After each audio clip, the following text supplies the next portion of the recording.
உமையாக்களுடைய ஆட்சி முடிவுக்கு கொண்டு வரப்பட்டு அப்பாசியாக்களுடைய அப்துல்லா இப்னு அப்பாஸ் அவர்களுடைய ஒரு பேரருடைய தலைமையில் அமைந்த அந்த அப்பாசியாக்களுடைய ஆட்சியை பற்றி நம்ம பார்த்தோம்.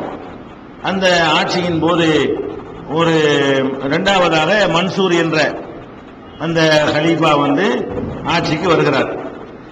மன்சூருங்கிற ஆட்சிக்கு வர்ற காலத்தில் என்ன நடக்குதுன்னு கேட்டா, இவர் இறந்தவுடனே, அப்துல்லா இறந்தவுடனே மன்சூர் அவருடைய சகோதரர் மன்சூர் என்பவர் ஆட்சிக்கு வர்றாரு இல்லையா. அப்துல்லா ஆட்சியில் இருக்கும் பொழுது இந்த மன்சூர் என்ன பண்றாருன்னு கேட்டா, இந்த அபு முஸ்லிமை நீங்க விட்டு வைக்க கூடாது. இந்த அபு முஸ்லிம் என்பவர் தான் அப்பாசி ஆட்சிக்கு வித்துட்டவருங்க. சும்மா பையத்து வாங்கிட்டு இருந்தாங்க இந்த ஆளுக்கெல்லாம். படை திரட்டினவர், குராசான போய் கைப்பற்றினவர், அதை ஒரு நாட்டை கையில் எடுத்தவர், எல்லாத்தையும் உருவாக்கி அப்பாசியாக்கள் அவங்களுக்கு ஒரு ஆட்சி உருவாவதற்கு மூல கார்த்தவா இருந்தாலும் யாரு?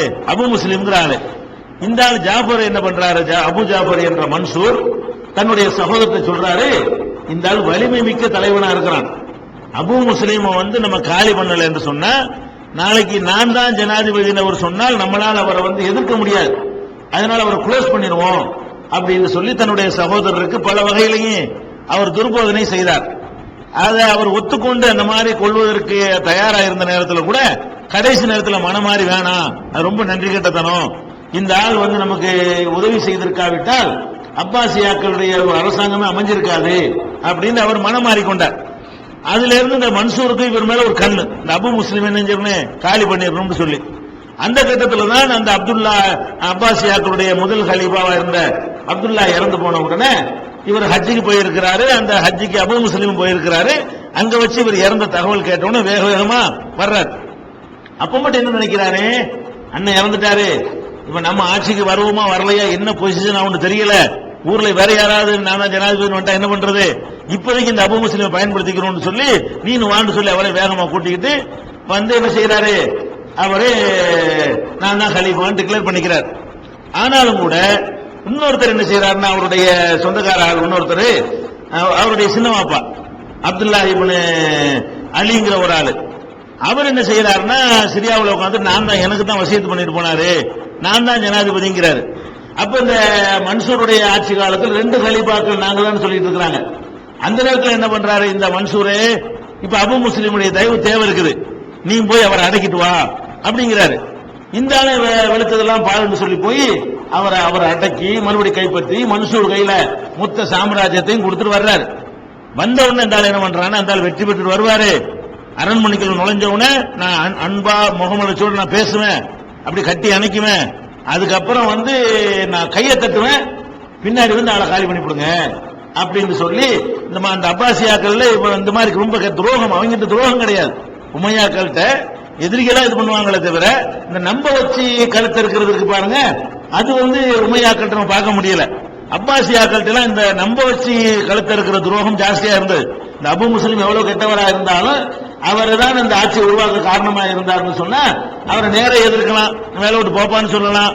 அதை விட்டு என்ன செய்யறாரு, நம்ப வச்சு அவருக்கு வரவேற்கிற மாதிரி வரவேற்க செஞ்சு நான் கை தட்டினோட காலி பண்ணிருங்க.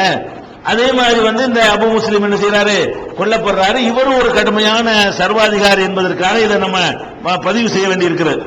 இந்த கட்டத்தில் என்ன பண்றாருன்னு கேட்டா, இவருடைய மன்சூருடைய ஆட்சியில தான் ஹிஜ்ரி 144ஆம் ஆண்டுல பக்தாதி பிறகு பாருங்க, பாக்தாதுங்கிறம ஈராக்குடைய தலைநகரா இருக்க இந்த பாக்தாது என்ற ஊர் ரசூலுல்லா காலத்துல இருக்கல.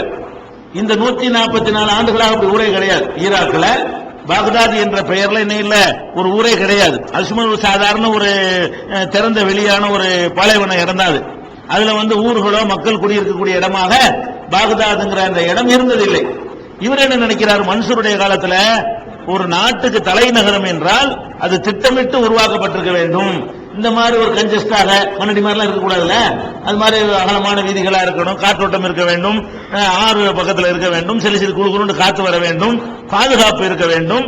அது மாதிரியான ஒரு அம்சங்கள் எல்லாம் இருந்தா தான் தலைநகரத்துக்கு நல்லா இருக்கும் அப்படிங்கிற ஒரு கருத்துல இந்த மன்சூர் தான் பக்தாதுங்கிற ஊரை உருவாக்குறார். இந்த மன்சூர்ங்கிற ஆள் தான் செய்யறாரு, தன்னுடைய ஆட்சியுடைய தலைநகரமா அங்கு கோட்டை அமைத்து அங்கே கொத்தளம் அமைத்து அங்க ஒரு அழகான ஊரை உருவாக்கி அழகான விதிமுறைகள் எல்லாம் போட்டு என்ன செய்யறாரு. அந்த காலத்து முதல்ல வந்து இந்த பிரெஞ்சுக்காரனுக்கு ஒரு பழமொழி சொல்லுவாங்க. பிரெஞ்சுக்காரன் என்ன செய்வான், வீடு கட்டுறதுக்கு முன்னாடி ஒரு ரோட்டை போட்டு போடுவான். வீடு 2வது தான் கட்டணும். ஃபர்ஸ்ட் சாலைகளை அமைச்சுக்கிட்டு தான் சாலைக்கு தகுந்த மாதிரி தான் என்ன செய்யணும். அப்புறம் கட்டடங்களை கட்டணும்னு அவனுடைய பாலிசின்னு சொல்லுவாங்க. அவனுக்கெல்லாம் முந்தி இந்த பாலிசியை வந்து உண்டாக்குனவர் யாரு, இவர் மன்சூர் உண்டாக்குறார். மன்சூருடைய அவருடைய மார்க்க அடிப்படையில் அவர் மகா கெட்டவராக இருந்தாலும் ஒரு தலைநகரத்தை நல்லா உருவாக்கணும் என்பதற்காக வேண்டி அந்த பகதாதுங்கிற நகரத்தை உருவாக்குகிறார். இந்த உருவாக்கும் பொழுது அப்ப அந்த கூஃபாவுல அது வரைக்கும் கூஃபா தான் தலைநகரா இருக்கு. இந்த பகதாதுங்கிறத உருவாக்குறதுக்கு முன்னாடி வரைக்கும் ஈராக்கின் தலைநகரம் கூஃபா. அது உருவான பிறகுதான் அப்புறம் பகதாது உண்டான பிறகு பகதாது தலைநகரமா மாறுது. அப்ப கூஃபாவுல இருக்கும் பொழுது அங்கதான் அபு ஹனீஃபா இமாம் சொல்றமா இல்லையா, அவர் அங்க இருக்கிறார்.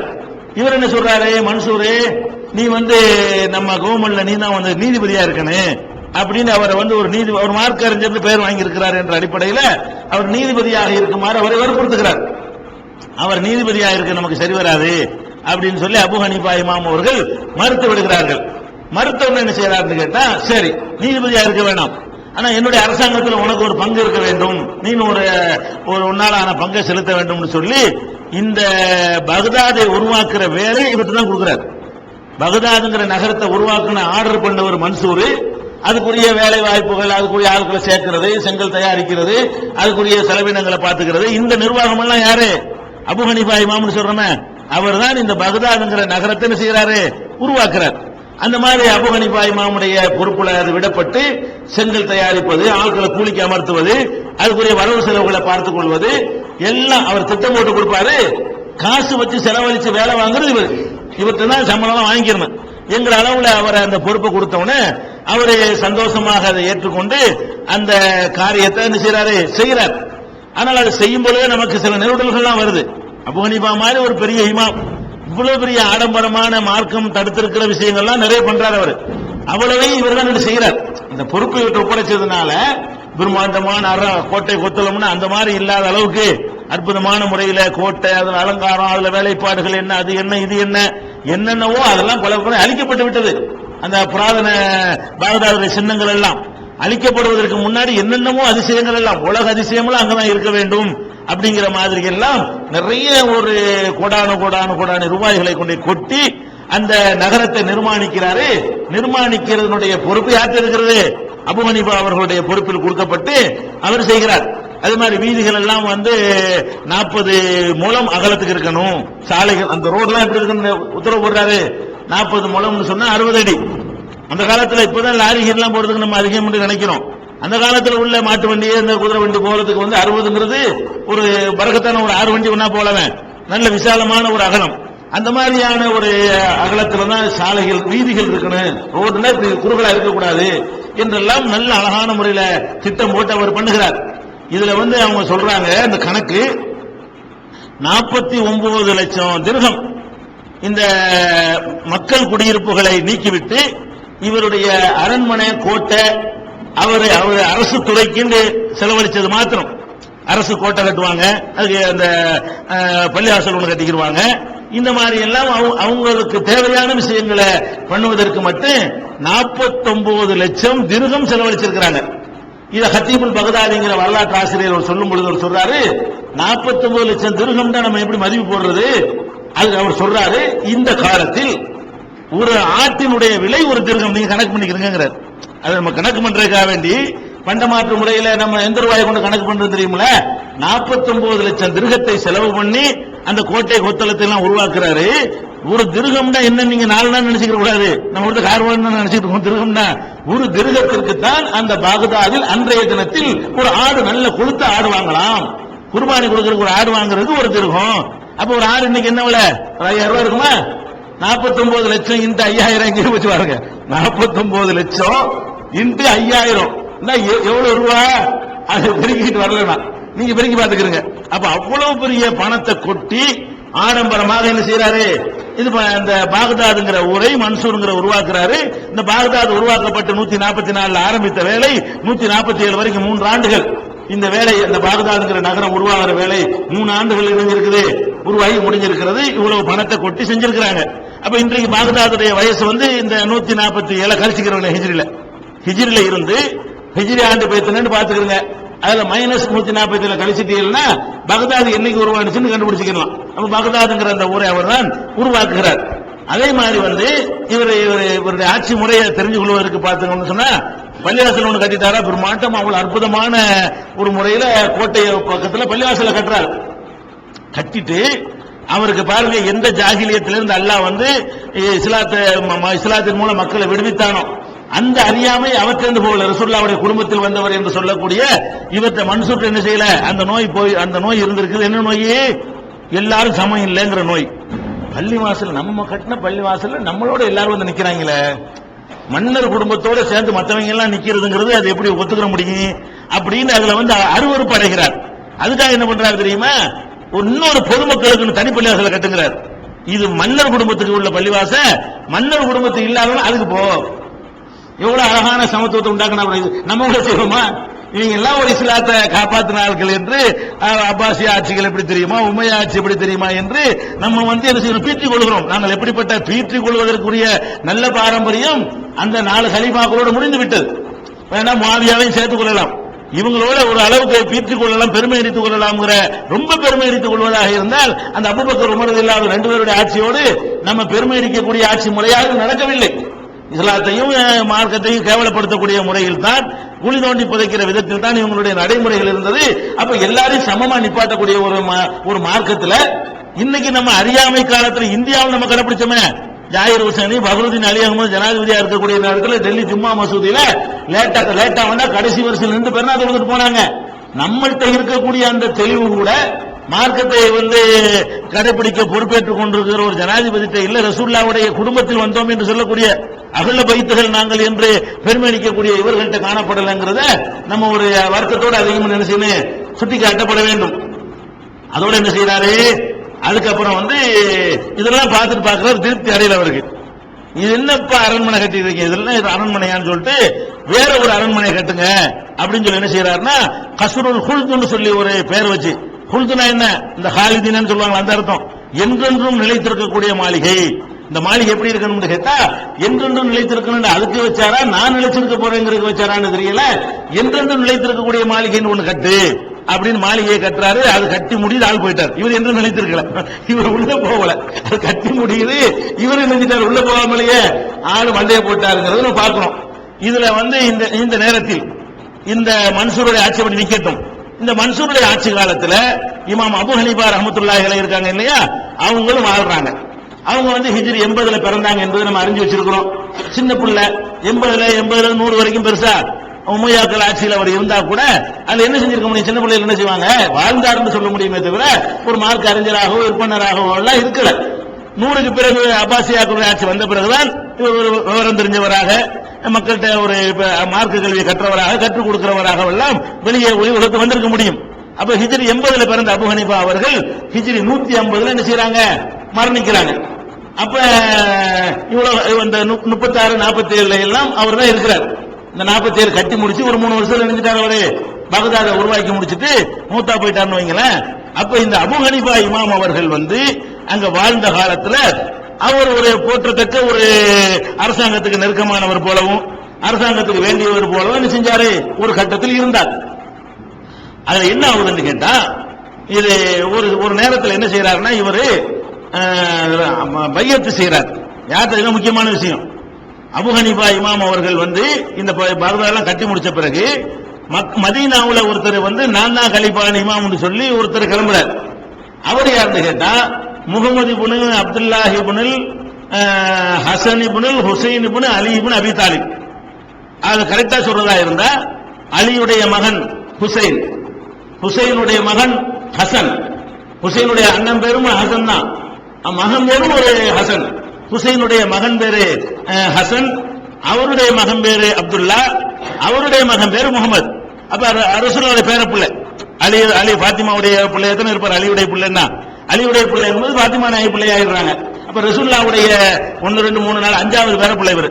இந்த 5வது பிறப்புல மதீனாவில் இருந்து கொண்டு நான் தான் இமாமு, என்னிடத்தில் தான் தலைமை எல்லாரும் ஏத்துக்கிறேன் என்று அவர் அழைத்த பொழுது அபூ ஹனீஃபா இமாம் அவருக்கு போய் நின்றாரு, ஆமா நீங்க தான் தகுதியான ஆளு, ரசூலுல்லாஹ் குடும்பம் தான் ஆட்சி பண்ணுவதற்கு தகுதியானவர்கள் என்பது இவருடைய கொள்கையா இருந்துச்சு. சாதாரண ஒரு மனிதர்கள் கூட நம்ம ஏற்றுக்கொள்ள முடியாத, நம்ப முடியாத ஒரு அதிசயம் என்னவென்று கேட்டால், இவர் என்ன செய்யறாரு, ரசூலுல்லாஹ்வுடைய நேரடி வாரிசு, நீங்கள் அப்பாசியாக்கள் கிடையாது, ரசூலுல்லாஹ்வுடைய நேரடி வாரிசுகளுக்கு தான் ஆட்சி செய்யற உரிமை இருக்குது. அதனால முகமது இப்னு அப்துல்லா தான் ஆட்சிக்கு வரணுங்கிறதுக்காக வேண்டி இவர் அவரை தலைவராக ஏற்றுக்கொண்டு நெஞ்சாரு அந்த உறுதிமொழி கொடுத்தார். அது மாத்திரம் இல்ல, ஆட்சிக்கு எதிராக ஆயுதம் தூக்கலாங்கிற கருத்து கொண்டவராகவும் அவர் இருந்தார். ஆட்சிக்கு எதிராக ரசூல் ஸல்லல்லாஹு அலைஹி வஸல்லம் அந்த கட்டளைக்கு மாற்றமாக ஆட்சிக்கு எதிராக ஆயுத ஹாரிஜா குரூப் ஒருத்தர் நான் தான் இமாம்னு அறிவிச்சாங்கன்னு அர்த்தம். ஒரு ஆட்சி இருக்கும் பொழுது இன்னொரு ஆள் ஆட்சிக்கு வருவார்னு எவனும் அறிவிக்கிறானோ அவனை எதையும் நியாயப்படுத்தி அவனு கத்திட்டு நியாயப்படுத்தணும்ல, அப்பதானே ஆட்சிக்கு வரையல. அப்ப அந்த ஹுரூஜையும், இதுக்கு ஒரு ஹுரூஜ்னு பேரு, ஹாரிஜாக்குள்ள ஹுரூஜ்ங்கிற அந்த ஒரு கொள்கையும் அபூ ஹனீஃபா இவர்கள் ஆதரிச்சார்கள் என்பதற்காக வேண்டி மன்சூருக்கு தெரிஞ்சு போச்சு. இந்த கடைசி வருஷத்துல இந்த பாகதாதெல்லாம் உருவாகி போன பிறகு அவரை கூப்பிடுறாரு, நீ என்ன நான் ஜனாதிபதி இருக்குமா, நீ போய் முகமது இப்னு அப்துல்லாவை போய் நீ ஜனாதிபதிக்கு நீ உறுதிமொழி கொடுத்தியாமல அப்படின்னு கேட்கிறாரு. ஆமா அவங்க ரசூலுல்லாஹ்வுடைய குடும்பத்துக்கு தான் அந்த தகுதி இருக்குன்னு நான் நினைக்கிறேங்கிறாரு. பிடிச்சி ஜெயில பிடிச்சு போட்டார். அவர் ஜெயில பிடிச்சு போட்டவொன்னு என்ன ஆச்சு, கடைசி வரைக்கும் மூத்தா வரைக்கும் ஜெயில தான் மூத்தா போனார். அவர் அபூ ஹனீஃபா இமாம் அவர்கள் ஹிஜ்ரி 150 சிறைச்சாலையில் தான் நினைஞ்சாங்க, மூத்தா போனாங்க என்பதை நம்ம பார்க்கிறோம். இந்த இடத்துல சில விஷயங்களை நம்ம இந்த இடத்துல கொஞ்சம் கவனத்தில் கொள்ள வேண்டும். அபூ ஹனீஃபா இமாம் அவர்களை பொறுத்த வரைக்கும் அவர்கள் மீது நிறைய, அவங்க ஹனஃபி மதுஹப்னு ஒரு மதுஹப் இன்றைக்கு இருக்கிறது, அதை பின்பற்றக்கூடியவர்கள் தான் இன்னைக்கு உலகத்தில் ஒரு கொள்கையை பின்பற்றுவர்கள் என்ற அடிப்படையில் எடுத்துக்கொண்டால் அபூ ஹனீஃபா பெயரை சொல்லிக் கொண்டு இருக்கக்கூடியவர்கள் தான் உலகத்தில் அதிகமாக இருக்கிறார்கள். ஏன்னா இப்ப உலகத்தில் அதிகமான முஸ்லிம்கள் வாழக்கூடிய நாடு எது? ஃபர்ஸ்ட் நாடு இந்தியா. உலகத்திலேயே அதிகமான முஸ்லிம்கள் வாழக்கூடிய நாடு சவுதியோ துபாயோ கிடையாது. உலகத்திலேயே அதிகமான 22 கோடி முஸ்லிம்கள் ஒரு நாட்டில் வாழ்கிறார்கள் என்றால் அது இந்தியாவில் தான் ஃபர்ஸ்ட் வாழ்கிறார்கள். இந்தோனேசியா கூட இதை விட 1 கோடி கம்மியா போச்சு, இப்ப 21 கோடி ஆகிவிட்டது. 2வது இடம் எது கிடைக்கிறது? இந்தோனேசியாவுக்கு இருக்கிறது. அப்புறமேல பாகிஸ்தான், பங்களாதேஷ், சவுதிலாம் 5வது 6வது 7வது இடத்துல வரும்னு வைங்களேன்.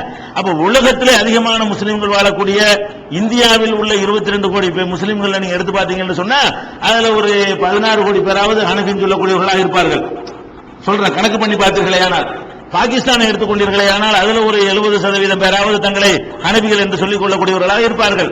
ஆப்கானிஸ்தானை எடுத்து பார்த்தீர்களே ஆனால் அதுல உள்ளவர்கள் என்ன செய்வார்கள், அனைவருமே 1-2 ரொம்ப குறைவான சில அகலஹதீஸ் மாதிரி மைனாரிட்டியா இருக்கக்கூடிய சின்ன இயக்கங்களை தவிர மற்றவர்கள் எல்லாம் இந்த இவருடைய பெயரில் தான் தங்களை ஹனபிக்கு சம்பந்தம் அது ஒரு விஷயம், தங்களை அடையாளப்படுத்திக் ஹனபிகள் என்று தங்களை அடையாளப்படுத்திக் கொள்வார்கள். அதே மாதிரி உலகத்தில் அதிகமான முஸ்லிம்கள் வாழக்கூடிய பங்களாதேஷ் எடுத்துக்கொண்டீர்களே ஆனால் அங்கு வாழ்கிற அனைவருமே நாங்கள் ஹனபிகள் என்று சொல்லக்கூடியவர்களாகத்தான் இருக்கிறார்கள். அரபு நாடுகளில் தான் ஹனபி இல்லையே தவிர அஜ்மி நாடுகள் எல்லாம் ஹனபி தான் இருக்கிறது. அரபு மொழியை தாய்மொழியாக கொண்ட நாடுகளில் தான் இந்த இவருடைய இது எடுபடல.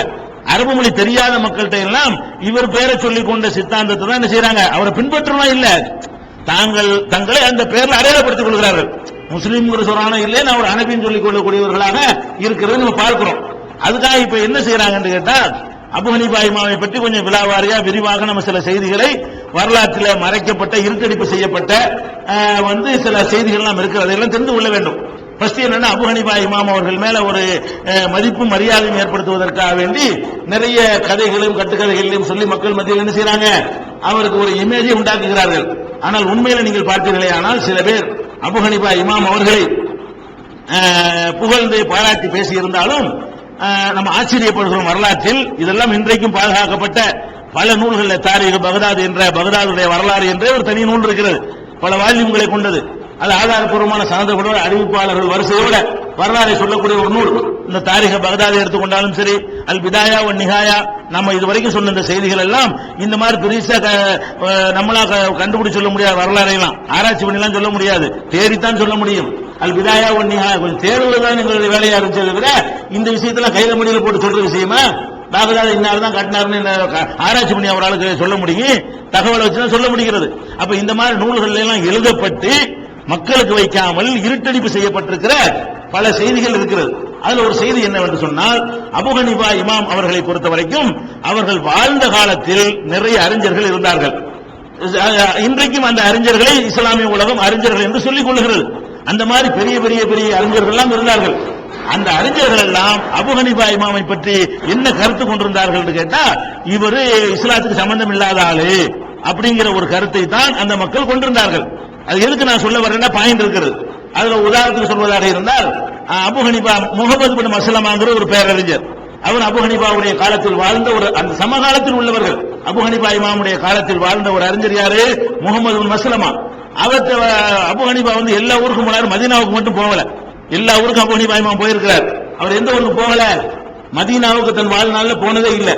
அதை பற்றி முகமது மஸ்லமாட்ட போய் கேட்கிறாங்க, இந்த அபூ ஹனீஃபா எல்லா ஊருக்கும் போயிட்டார, மதீனாவுக்கு போகல, அவருடைய சிந்தனை மதீனாவுல நுழைய மாட்டேங்குற, என்ன காரணம் அப்படின்னு கேட்ட உடனே முகமது மஸ்லமா சொல்லுகிறார், நபிகள் நாயகம் ஸல்லல்லாஹு அலைஹி வஸல்லம் சொன்னார்கள், மதீனாவில் 2 விஷயங்கள் நுழையாது என்று சொன்னார்கள். ஒன்று காலரா வராது என்று சொன்னார்கள், இன்னொன்று தஜ்ஜால் வரமாட்டான் என்று சொன்னார்கள். அது நீ விளங்கிங்கிறார். காலரா வராது, தஜ்ஜால் வரமாட்டாரு, அதனாலயாக்கு இவர் மதீனாவுக்குள்ள இவருடையது வேவல அப்படின்னு முகமது அவர் காலத்தில் வாழ்ந்த ஒரு அறிஞர் இவரை பத்தி என்ன செய்யறாரு, கட்டும் வார்த்தைகளை யூஸ் பண்ற காட்சியை பார்க்கிறோம். அதே மாதிரி இஸ்ஹாக் இப்னு இப்ராஹிம், இவரும் அந்த காலத்தில் வாழ்ந்த ஒரே காலத்தில் உள்ளவங்க. இவங்க எப்படி அபூ ஹனீஃபா மரியாதைக்குரிய ஒரு காலத்தில் வாழ்ந்தார், அதே காலத்தில் நம்ம சொன்னதில்லை, அவரை பார்த்து அவரோட தொடர்பு கொண்டு அவர் காலத்தில் இருந்த மக்கள், நான் சொல்லக்கூடிய ஆட்கள் எல்லாம் அறிஞர்களாக மதிக்கப்பட்டவர்கள். இஸ்ஹாக் இப்னு இப்ராஹிம் என்ற ஒரு அறிஞர் சொல்கிறார், மா உலித பில் இஸ்லாமி மௌலூதுன் அலர் அலா அஹ்லில் இஸ்லாமி மின் அபீ ஹனீஃபா. இந்த இஸ்லாமிய சமுதாயத்தில் பிறந்த குழந்தைகளிலேயே இஸ்லாத்துக்கு பெரிய கேடு இழைத்த ஒரு குழந்தை இருக்கிறது என்று சொன்னால் அபூ ஹனீஃபாவை தவிர வேற யாரையும் நான் பார்த்ததில்லை. இவர் அளவுக்கு இஸ்லாமிய சமுதாயத்துக்கு கேடு விளைவித்த ஒருவரை நான் பார்த்தேன். ஏன் அதெல்லாம் சொன்னாருங்கிறது பார்க்கும்போது நீங்க ஆச்சரியப்படுவீங்க. இந்த மாதிரியான ஒரு விமர்சனத்தை இஸ்ஹாக் இப்னு இப்ராஹிம் என்பவரை அவர் சொல்கிறார். இமாம் மாலிக் இமாம் இருக்காங்களே, மாலிக் இமாம் அந்த 3 இமாம்களும் ஒருத்தர் பாராட்டிக்குவாங்க, ஆனா இவரை மட்டும் அங்கீகரிக்க மாட்டாங்க. மாலிக் இமாம் என்ன சொல்றாங்க, அவர் சொல்றாங்க, கானத்து ஃபித்னத்து அபூ ஹனீஃபா அலர் அலா ஹாதிஹில் உம்மா. இந்த சமுதாயத்துக்கு அபூ ஹனீஃபாவுடைய ஃபித்னா தான் ரொம்ப கேடு தரக்கூடியதா இருந்தது. இவர் ஏற்படுத்திய அந்த குழப்பம், இவர் ஏற்படுத்திய தவறான மார்க்க கருத்துக்கள் தான் இந்த சமுதாயத்துக்கு அதிகம் கேடு தந்ததாக இருக்கும் என்று யார் சொல்றார்? ஆலிமுல் மதீனா என்று பெயர் பெற்ற, மதீனாவின் அறிஞர் என்று பெயர் பெற்ற இமாம் மாலிக் ரஹ்மத்துல்லாஹி அலைஹி அவர்கள் இவரை அபூ ஹனீஃபாவை பற்றி இந்த மாதிரியான கடுமையான ஒரு விஷயத்தை சொல்கிறார்கள். அதே மாதிரி அப்துர் ரஹ்மான் பின் மஹ்தி, இவங்கெல்லாம் இன்னைக்கு ஹதீஸ்களை துறையில் எடுத்துக்கொண்டால் பெரிய மாமேதைகளாக மதிக்கப்படக்கூடியவர்கள். அப்துர் ரஹ்மான் பின் மஹ்தி போன்றவர்கள் எல்லாம் சொல்கிறார்கள், மா அலமு பில் இஸ்லாமி ஃபித்னத்தன் பஅத ஃபித்னத்தி தஜ்ஜால் அஅலம மின் ரஅய் அபீ ஹனீஃபா. தஜ்ஜாலுடைய குழப்பத்திற்கு பிறகு அடுத்த நிலையில் அபூ ஹனீஃபாவுடைய ஃபித்னாவுக்கு நிகரான ஒரு ஃபித்னாவை அவர் சிந்தனை, அவருடைய கருத்து, அவருடைய அபிப்பிராயம், அவர் விதைத்த கருத்துக்கு பாருங்க, அந்த அச்சு கருத்துக்கள், அதுக்கு நிகரான ஒரு ஃபித்னாவை இஸ்லாத்தில் நான் கண்டதே இல்லை. அப்படி ஒரு நிறைய அவரால் ஃபித்னா இல்லைன்னு அவர் சொல்றாரு. யாரு? அப்துர் ரஹ்மான் பின் மஹ்தி. அதே மாதிரி சுஃபியான் சௌரி, நீங்க எல்லாம் அறிந்த ஒரு பெரிய பேரறிஞர், அவர் ஒரு பெரிய அபூ ஹனீஃபாவை எல்லாம் விட பல மடங்கு சிறந்த அறிஞராக மதிக்கப்படக்கூடிய சுஃபியான் சௌரி அவர்கள் சொல்கிறார்கள், இஸ்லாத்துல யாராவது இதுக்கு முந்தி ஒரு கேடான தப்பான சிந்தனை விதைத்திருப்பார்களே, ஆனால் அவங்க அபூ ஹனீஃபாவை தோத்து விடுவார்கள், இவர் அவங்க எல்லாம் மிஞ்சி விடுவார். இதுக்கு முந்தி யாரெல்லாம் இஸ்லாத்தின் பெயரால் தப்பான கருத்தை விதைத்தார்களோ அவர்கள் அத்தனையும் மிஞ்சக்கூடியவராக அபூ ஹனீஃபா இருந்தார் என்று சொல்கிறார். இவர் வாழ்கிற காலத்திலேயே அபூ ஹனீஃபா இமாம் இறந்து விடுகிறார். எப்படி தஜ்ஜால் இறந்து போனவுடனே அல்ஹம்துலில்லாஹ் என்று ஹசன் பஸ்ரி சுக்குர்ல விழுந்தாரோ, அதே மாதிரி அபூ ஹனீஃபா இறந்த உடனே அல்ஹம்துலில்லாஹ் இந்த ஃபித்னாவிலிருந்து அல்லாஹ் இந்த உம்மத்தை காப்பாற்றிய அல்லாஹ்வுக்கு எல்லா புகழும் என்று சுஃபியான் சௌரி போன்ற பேரறிஞர்கள் அபூ ஹனீஃபா மூத்தா போன செய்தி வந்த உடனே இவர் என்ன சொல்றாரு? சுஃபியான் சௌரி இந்த அல்ஹம்துலில்லாஹ்ங்கறாரு, பெரிய அல்லாஹ் காப்பாத்திட்டான் இந்த உம்மத்தை, இந்த சமுதாயத்தை அல்லாஹ் காப்பாத்திட்டான் என்று அவர் என்ன செய்யறாரு? அவர் சொல்ற காட்சியை பார்க்கிறோம். அதே மாதிரி ஷரீக் என்ற ஒரு பெரிய அறிஞர் சொல்கிறார், அவரும் அந்த காலத்தில் வாழ்ந்த ஒருத்தர் தான் சொல்கிறார். அவர் என்ன சொல்கிறார் என்று கேட்டா, உங்கள் வீட்டிலே ஒரு சாராயம் மதுபானத்தை விற்கக்கூடியவன் கூட இருந்து விடலாம், இந்த அபூ ஹனீஃபா கருத்தை ஏற்றுக்கொண்டவன் இல்லாமல் பார்த்துக் கொள்ளுங்கள். சாராயம் விற்கிறவனா இருந்தா கூட கண்டுக்காம விட்டுருங்க, அது பெருசா விடாம ஒரு பாவத்தோட நின்று இவர் கொள்கையை பின்பற்ற ஆட்களா இருந்தாங்கன்னு வைங்க, அது பயங்கரமான டேஞ்சரான ஒரு ஆளு அப்படிங்கறத ஷரீக்ங்கிறவரு அவர் சொல்றாரு. அதே மாதிரி அய்யூப் என்ற ஒரு பேரறிஞர், இவரும் ஹதீஸ் கலையில இந்த தகதீபு அறிவிப்பாளர்கள் நூல்கள் ஆராய்ச்சிங்கன்னா இவங்க எல்லாம் ரொம்ப உயர்ந்த இடத்தில் வருவார்கள். அலசி ஆராய்ந்து ஒவ்வொருத்தரும் எடை போட்டு அறிவிப்பாளர்களை சுண்டி பார்க்கக்கூடியவர்கள் இவங்க எல்லாம் முக்கியமான ஆட்கள். இவர்கிட்ட என்ன செய்யறாங்க? அபூ ஹனீஃபா பத்தி என்ன நினைக்கிறீங்க? அவர் என்ன சொல்றாரு? அவர் அந்த காலத்துல வாழ்றாரு, இவரெல்லாம் நேரடியா பாக்குறாரு, அங்க நடந்த குழப்பங்கள் இவர் என்னெல்லாம் பண்ணினாருன்னு சொல்லி. அப்ப சொல்றாரு, யுரீதுன அய்யுத்ஃபிஉ நூரல்லாஹி, ஒன்னும் பேசல இவரு, அல்லாஹ்வுடைய ஜோதியை தங்கள் வாய்களால் ஊதி அணைக்க நினைக்கிறார்கள். அல்லாஹ் வந்து தன்னுடைய பிரகாசத்தை கண்டிப்பாக முழுமையாக்குவான் என்று குர்ஆன் வசனத்தை ஓதுறார். இவரை பத்தி பேச்சு வந்த உடனே சொந்த கருத்தாக இவர் சொல்லாமல் என்ன பண்றாரு, அல்லாஹ்வுடைய கருத்தை வந்து ஊதி அணைக்க நினைக்கிறார்கள் சொல்றாங்க. அதே மாதிரி வந்து அவுசாயி ஹனபின்னு சொல்லக்கூடியவங்க எல்லாம் இந்த அறிஞர்களை மதிப்பாங்க. நான் சொன்ன இந்த அறிஞர்கள் எல்லாம் ஹனபியா சுஃபியான் சௌரி இமாம் ரஹ்மத்துல்லாஹி அலைஹி இமாம்கள் எல்லாம் பயான்ல பேசியிருப்பாங்க, கேட்டிருப்பீங்க. அவுசாயி இமாமை பற்றி பேசியிருப்பார்கள். அதே மாதிரி அப்துல் ரஹ்மான் இப்னு மஹதியை பற்றி பேசியிருப்பார்கள். இப்ப நான் சொன்ன ஆட்களை எல்லாம் இவர்கள் மதித்துக் கொண்டிருக்கிறார்கள். அந்த மதிக்கப்பட்ட அறிஞர்கள் தான் சொல்கிறார்கள், அவுசாயி சொல்கிறார், இஸ்லாமிய சாம்ராஜ்யத்தினுடைய கட்டடத்தை தகர்த்ததுல முதலிடம் ஒருவருக்கு உண்டு என்று சொன்னால் அது வந்து நக்கலஹா, இவர்தான் உடைத்து தள்ளிவிட்டார் என்று சொல்லி அவுசாயிங்கிறவரே அவர் சொல்லுகிறார். ஹம்மாதுங்கிற அவர் ஒரு அறிஞர் சொல்லுகிறார். ஹம்மாது வந்து அவருடைய உஸ்தாத் என்று கூட சொல்வார்கள், அபு ஹனீஃபாவுடைய உஸ்தாத் என்று கூட ஹனபியில உள்ளவர்கள் சொல்லிக் கொள்வார்கள்.